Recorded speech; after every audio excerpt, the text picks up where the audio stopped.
दोस्तों नमस्कार। आप कैसे हैं? स्वस्थ होंगे, मस्त होंगे, प्रसन्न होंगे। दोस्तों मैं अभी सुबह 10 से 10:30 बजे का समय है और मैं एक छोटा सा ब्लॉग बना रही हूँ। आप लोग ज़रूर देखें। दोस्तों मैं आप लोगों से कुछ बातें शेयर करना चाहती हूँ और बहुत परेशान हूँ इस बात को लेकर के। वैसे तो ज़्यादातर सभी जितने भी यूट्यूबर हैं उन्हें सबको इस बात का सामना करना ही पड़ रहा है, फेस करना ही पड़ रहा है। सभी ज़्यादातर जो यूट्यूबर हैं वो सभी इस बात को लेकर बहुत दुखी हैं। मैंने कई बार भी देखा है और उसी में से मैं हूँ कि रात में लाइव में आई थी तो एक लड़का था जो लाइव में आया और पहले तो वो बातें करता रहा तो नहीं बताया उसने कि भाई उसकी उम्र क्या। ना मैंने पूछा क्योंकि इतनी खुदाई तो हम करते नहीं, इतनी बातें फालतू नहीं करना चाहती हूँ मैं, क्योंकि मुझे चोट लग चुकी है। एक दुख हुआ मुझे पर होली से एक दिन पहले मैं लाइव कर रही थी तो एक औरत जिसका नाम ललिता चंदानी था, उसने इस तरह की बातें कही कि मैं क्या बताऊं कि मेरी बेटी को उसने साफ कह दिया कि वो होली वाले दिन मर जाएगी। मेरी एक ही बेटी है और उसने इस बात की घोषणा कर दी थी कि वो मर जाएगी। उसने आते ही कह दिया। बस उसने मेरे से इतना ही पूछा था कि आपकी बेटी का कितने बच्चे हैं। मैंने तो जैसे सब लोग पूछते रहते हैं, भाई व्यूवर्स आते हैं तो पूछ लेते हैं, व्यूज़ कोई सा भी आता है तो पूछ लेता है आप कहाँ की हो, आप कहाँ, आपके कितने बच्चे हैं, आपके पति क्या करते हैं। तो उसने मेरे से पूछा आपकी बेटी आपके बच्चे कितने। मैंने कहा मेरी एक बेटी है। अब बस उसने इतनी बात सुनते ही मेरे को कहा कि कल तेरी बेटी मर जाएगी। मैंने कहा भाई कल होली का त्यौहार है, कल को मेरी एक ही बेटी है, मेरे वो जीने का सहारा है, उसके वो मर गई तो मेरा कौन होगा। मुझे वृद्ध आश्रम जाना पड़ेगा।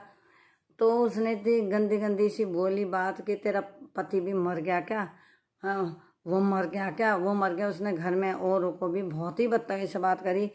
मैंने जब से लाइव शुरू करी है मैंने अपनी ज़िंदगी में इतना गंदा, इतने गंदे शब्द कभी नहीं सुने और किसी ने भी इतनी गंदी बात आज तक मुझे नहीं कही। मुझे बड़ा सोच के काश अगर वो लड़की बाहर होती या लेडीज़ वो बाहर होती तो पता नहीं मेरी उससे कितनी लड़ाई होती इस बात को लेकर के। बस पता नहीं मेरा क्या होता क्या नहीं होता। लेकिन दोस्तों अब क्या करें, ये लाइव में हम लोग ना इतनी फालतू बोल सकते हैं ना हम कह सकते हैं, कुछ नहीं कर सकते हैं हम उन लोगों के लिए। तो क्या कहें, बस यही सोच करके चुप हो गई कि अब ये अपने घर से बैठे कुछ भी कह रही है तो क्या कर सकते हैं। किसी का बिगाड़ कुछ सकते नहीं। अपने घर से बैठ के कोई हमें गंदी गाली दे दे, कुछ भी कहते तो क्या कह सकते हैं। तो ऐसे ही कल मैं लाइव कर रही थी तो एक लड़का था जिसने बाद में बताया कि उसकी उम्र 15 साल की थी और शायद वो राजस्थान से था, क्योंकि उसकी लैंग्वेज से ही पता चल रहा था कि वो राजस्थान के तरफ का ही है। उसकी भाषा कू कू करके थी, कुछ अजीब सी भाषा। राजस्थान के लोग ही बोलते हैं इस तरह की भाषा। वैसे उसने कहा तू लाइव क्यों कर रही है, तेरी मरने की उम्र है, तेरे जाने के थोड़े दिन रह गए हैं और तू लाइव कर रही है, तुझे क्या मिल रहा है। तू ये सब छोड़, माया मोह छोड़, सब पूजा में लग जा। मेरी दादी तो पूजा में लगी रहती है, तेरी उम्र की है। और मेरी मेरी दादी तो जानती भी नहीं कि मोबाइल में यूट्यूब क्या होता है। मैंने कहा मुझे क्या पता भाई वो कैसा उसका बैकग्राउंड है, क्या पता वो कैसी है कैसी नहीं है, उनके घर का व्यवहार क्या है, भाई मुझे क्या पता क्या है। मैं तो अपने को जानती हूँ। तू छोड़ ये वो। और उसने इतने गंदे गंदे शब्दों का इस्तेमाल करा, गंदे बस क्या बताएं।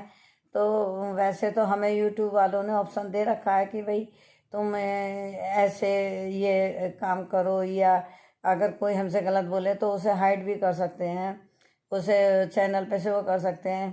फिर भी मैं देखना चाहती थी वो कहाँ तक पहुँचेगा बहुत। फिर जब कहता मैंने कहा जब तुम मेरे से इस तरह शब्द बोले, हमने तो घर भी मंदिर के पास बनाया है अपना, पूजा पाठ करने की वजह से घर भी मंदिर के पास बनाया, जिससे हम भगवान के हर समय मंदिर में लगे रहे, चरणों में लगे रहे। मैंने कहा जो इंसान भगवान के चरणों में लगा रहता है और जो दिन रात भगवान की पूजा करता है ना, वो कभी भी इस तरह के शब्दों का इस्तेमाल नहीं कर सकता। इन शब्दों से पता चल रहा है कि तुम घर में, तुम्हारे संस्कार नाम की चीज़ है ही नहीं। पूजा पाठ वालों के घर में तो बच्चे इस तरह बोलते ही नहीं, बहुत तहजीब से बोलते हैं। हमारे यहाँ तो कोई इस तरह बोलता ही नहीं है। तो फिर सॉरी बोलने लगा, फिर सॉरी बोल के फिर बोला दो एक बात, फिर वो जब लाइव में से गया तो उसने कहा, एक बार तो उसने यूँ कहा कि मैं तो वैसी मस्ती कर रहा था, ठीक है। फिर उसने कहा कि सॉरी, मैं तो आपको कह रहा था कि आप जो है पूजा पाठ में लग जाओ, छोड़ो ये यूट्यूब का चक्कर, टाइम ख़राब करना ये वो। और कह के फिर वो अल्लाह मैं जा रहा हूँ, मैं तो इसलिए कह रहा था, उसलिए कह रहा था। फिर वो सफाई देने लगा, चला गया। तो दोस्तों लाइव का मतलब ये थोड़ी है कि हमारी बैकग्राउंड ख़राब है, हम गिरे पड़े घर के लोग हैं, कमीन हैं, छोटे कमीन कांदू थोड़ी, इस तरह से थोड़ी जो कोई भी आता है कुछ भी कह जाता है, ये तो गलत बात है। तो दोस्तों बात लाइव में आके सोच समझ के कहनी चाहिए। Thank you guys. मैं अपनी वीडियो को यहीं समाप्त करती हूँ और फिर आपको बताऊंगी कि क्या हुआ क्या नहीं हुआ। ये मेरे अपने रोज़ का एक्सपीरियंस है, तो जो मैं आप लोगों से शेयर करती हूँ।